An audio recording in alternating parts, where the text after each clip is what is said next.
Je t'ai entendu dire également dans une vidéo, enfin des abonnés qui te disaient Inch'Allah était vraiment nécessaire, point d'interrogation, ça respecte un peu. Tu as répondu à ça, Inch'Allah est un mot magnifique pour dire si Dieu le veut, que j'ai pas le droit de dire malheureusement, on l'a vu dans le petit extrait, parce que peut-être que je suis pas voilée, peut-être que je ressemble pas à une musulmane, mais finalement c'est quoi une musulmane?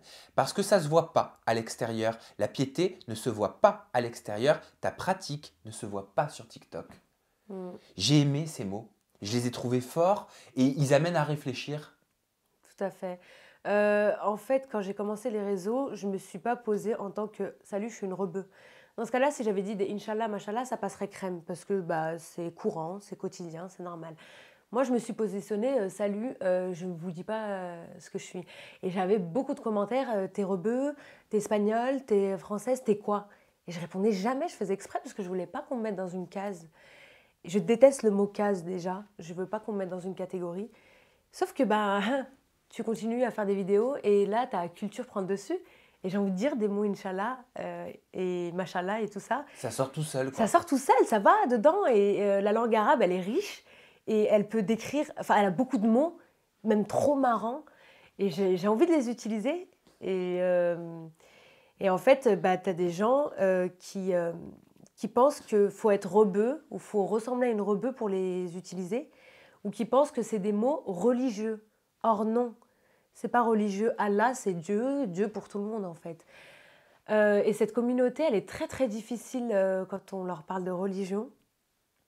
Et voilà, donc j'aime bien les piquer, j'aime bien leur faire un petit peu.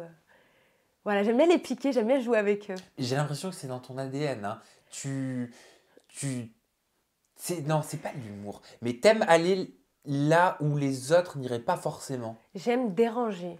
C'est ça. Parce que je pouvais très bien répondre, j'ai même répondu Inch'Allah, comme si je savais pas le dire. Alors que Oui, tu t'en délectes. je sais très bien dire Inch'Allah, je sais très bien dire ça. Mais j'avais envie de les piquer, j'ai envie de jouer avec eux et voir là où ça va mener. Parce que j'aime trop déranger, j'aime trop mettre les gens pas confortablement, je sais pas comment dire, Ouais, mais dans l'inconfort. c'est pas gênant parfois quand on commence à acquérir une certaine popularité sur les réseaux sociaux. T'as pas des moments où tu te remets en question et tu te dis est-ce que j'ai bien fait de dire ça, est-ce que j'aurais dû dire ci, est-ce que j'aurais dû dire ça, est-ce que j'aurais pas dû le dire de cette façon? Si.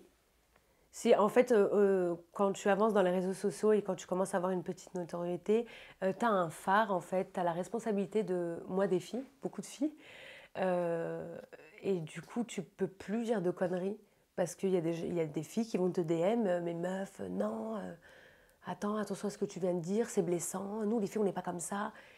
Et j'ai envie de dire, mais putain, moi, j'ai envie de m'exprimer. Je sais pas où ça va me mener, mais je sais pas. Est-ce qu'il faut écouter tout le monde?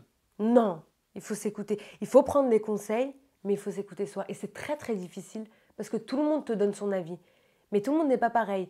Mais les gens, si vous êtes venus vous abonner à moi, c'est que vous kiffez cette particularité. Donc laissez-moi être particulière. Voilà.